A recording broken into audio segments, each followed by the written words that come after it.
What's up, everybody? ODC here, and I'm back with another action figure review. Today's review, we're going to take a look at the Halo Spartan Collection Arbiter with accessories action figure. This is from the Halo Spartan Collection line. But taking a look at Arbiter in the package, it's so nice to see a non-Spartan character, thank God. Hopefully, now that we have this mold, we'll start getting some more of these characters. That would be nice. On the back, it just shows a picture of Arbiter, and it shows what also he comes with, which is his storm rifle, the Prophet's Bane energy sword, and additional hands, which is really all he needs. It also shows Series 5 as to what is offered there. George already did that review of the entire team for Halo Reach and Noble Team, so go check that out if you want to. There's also this exclusive, I think it's like a GameStop exclusive of Master Chief with the weapon and accessories. So he comes like a little hologram that sits in his hand, and then we've got Kelly, which I definitely want to pick up, and Spartan Rogue, which he's all right. And then we have Master Chief, I believe, is from Halo, the first Halo. So that's pretty much it for Arbiter. Let's not waste any more time. We'll get him out of package, and we'll be right back. Okay, and we're back with Arbiter out of packaging, and this is everything that he comes with. So he comes with the Prophet's Bane energy sword, and I believe it was the storm rifle. That's correct. So pretty cool there as far as accessories go. Just taking a look at the Prophet's Bane energy sword. It's larger than the other energy sword just because it's the specific Prophet's Bane version.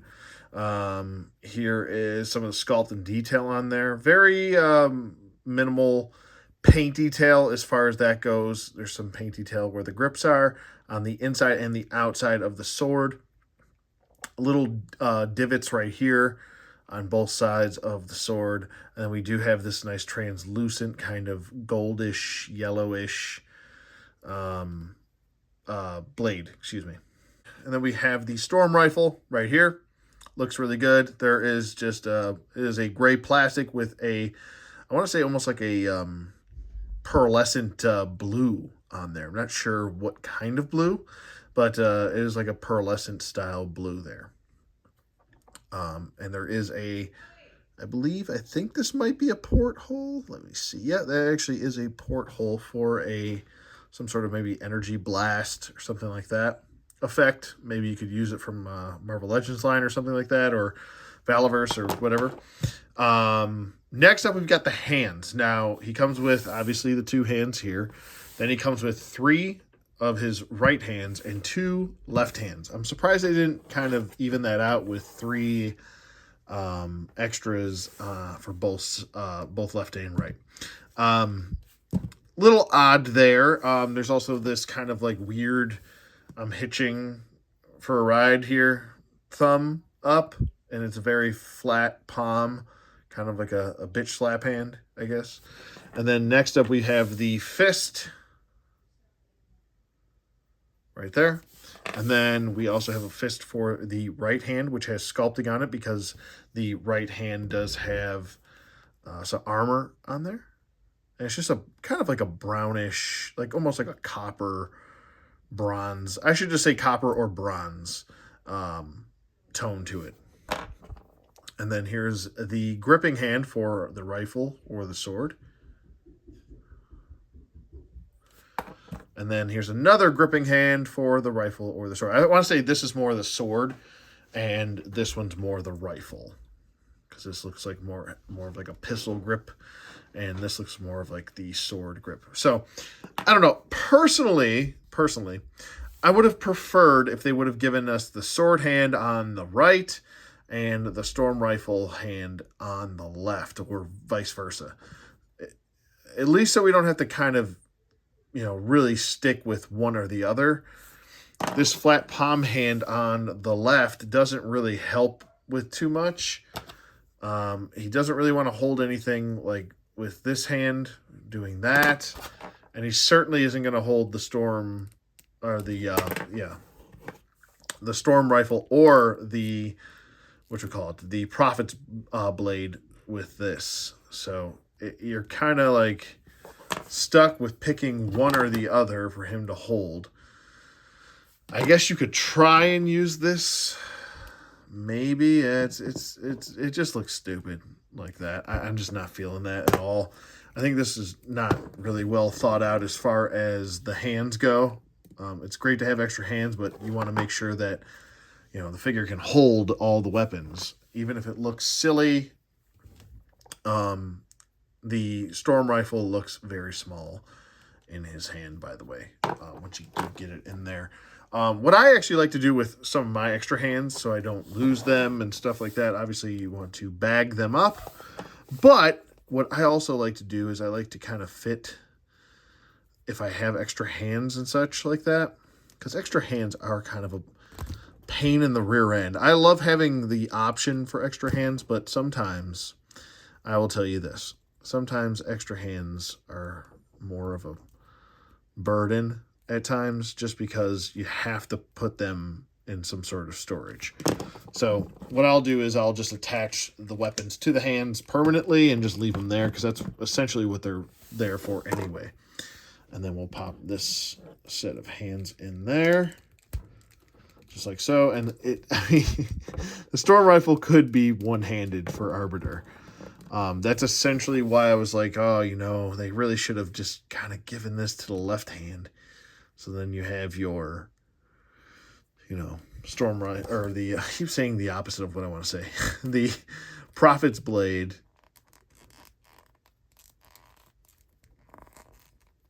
There we go. In this hand. But now you have to choose one or the other. It's either the sword or the rifle. I'm probably going to go with the sword, just because it looks more, I don't know, intimidating than the storm rifle. Storm rifle looks like it's a little pistol compared to the size of him. So I think that's what we'll do. We'll pop that out now. Hands do come out rather easy. Not too hard, not too easy, though. And I think that looks a lot better than that little storm rifle that we get. And I could always give this storm rifle to somebody else for some variety, you know? How the figure is kind of set up as far as function goes. The form looks great. Aesthetically, he looks really good. As far as like paint and stuff goes, I want to say he's really solid. He's got multiple paint apps going on here. As far as that goes, he's got this kind of like base, like brown plastic mixed with like a, almost like a, like I said, a bronze or a copper. Stupid little gnat flying around.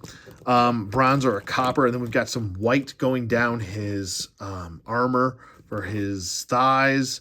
And then some little bit of red for his feet right here. Or his shins, excuse me. And then his feet have white as far as that goes. There's some white tattooing going throughout his arms, which looks really nice. It kind of breaks up that monotony of just kind of like these very earth-toned colors. We also have like a red stripe going down, which does match the red stripe going down his calf and on his chest, with the white on his chest as well. So everything looks and flows really evenly. And I want to say it looks really nice. It makes sense for the character. I also like the red stripe going here and then a little bit of white there. There's a red stripe going down here too. Different tones of red throughout the body, especially on this big, I love this kind of like, almost like a, it almost looks like a dinosaur or some sort of like reptilian armor right here. I love this aesthetic right here. I just love the way that looks. So as far as the functions go, now the figure looks easy to stand. And you can get him to stand like he's supposed to, like this, but he constantly wants to kind of like hunch in like that, which is fine. It's not the worst thing in the world, but I feel like he should be like a little bit more upright. I know he does hunch quite a bit, but I feel like to get him to the point of being a actual deluxe figure, he's kind of got the Marvel Legends Build-A-Figure lizard syndrome, where his legs only kind of want to do one way, or go one way for articulation, and that's just due to the hunchiness of the body, which is an unfortunate thing because you're not really gaining anything off the articulation, the added articulation, because he constantly wants to do this every time you try to upright him. So you have to find kind of like that sweet spot and kind of leave him alone. He's not as fun as he seems. The jaw, nothing like that is articulated, the mandibles or anything like that. And let me just get him kind of hunched down, and I'll push that back. I'll move my camera back just a hair so I can get through this articulation. The head is on a hinge joint, a ball hinge. So it kind of goes up about that far, and it does go down. So good range of motion with going down. Decent going up. That's about neutral right there. So about one click up. Not too bad. I mean, it's just the design of the character. Tilt side to side. No jive turkeys. There's not going to be any turkeys on him because he is not a turkey. Okay? He's Arbiter. Anyway, arms go up about that far, down, full 360 rotation in the arm, and that's both arms as well, even with this armor in the way here. And it is a harder plastic. You can still do a 360 if you need to. Bicep swivel, a double jointed elbow, which is still that kind of like weird Halo Spartan thing where the arm can't fully go straight. It's still bent a little bit at neutral. So that's a little weird. But he can get a full bend right here. And then we have a swivel at the wrist. We have a hinge joint back and forth.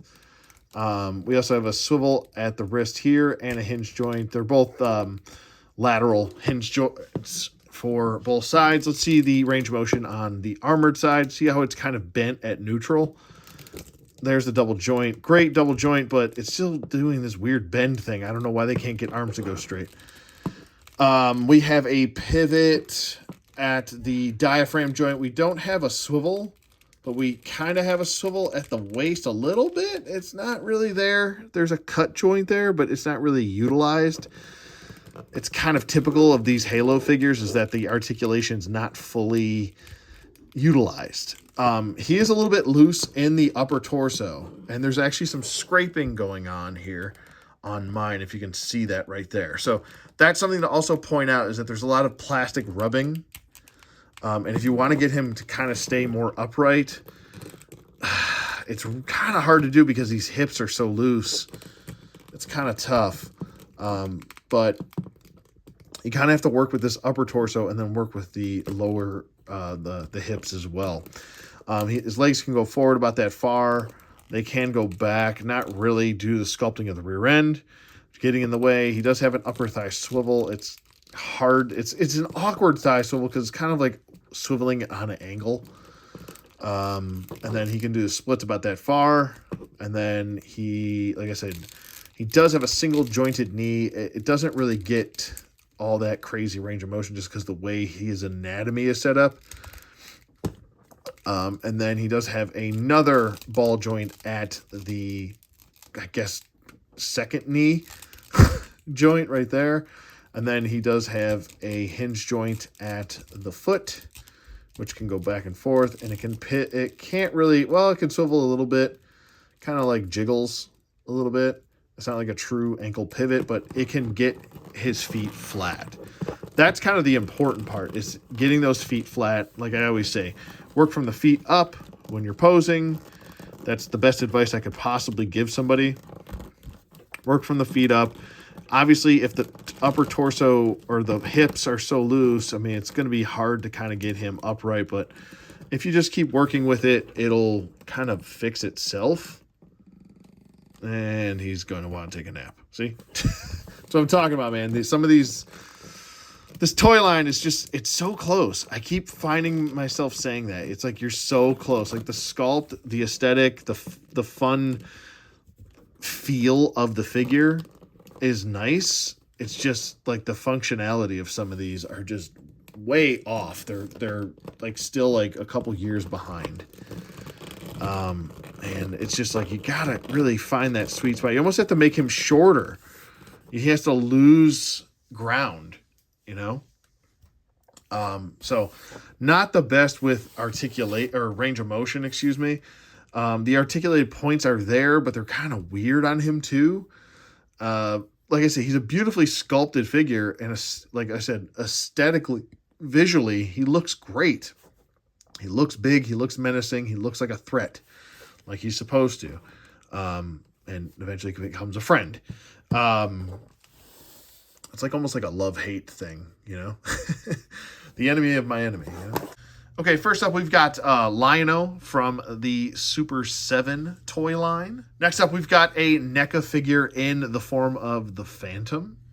And next up, we've got an SH Figuarts Kamen Rider Black RX. And next up, we've got a Articulated Icons Ninja. And coming up next, we've got a DC McFarlane Multiverse 3 Jokers Red Hood. Okay, next up, we've got a Mythic Legions Gladiator. All right, next up, we've got a Marvel Legends Shocker. And next, we've got a G.I. Joe Classifieds Duke. And last up, we've got a NECA Predator Enforcer action figure. Okay, so last up, we're going to do a size comparison with Jerome. This is from the Spartan collection.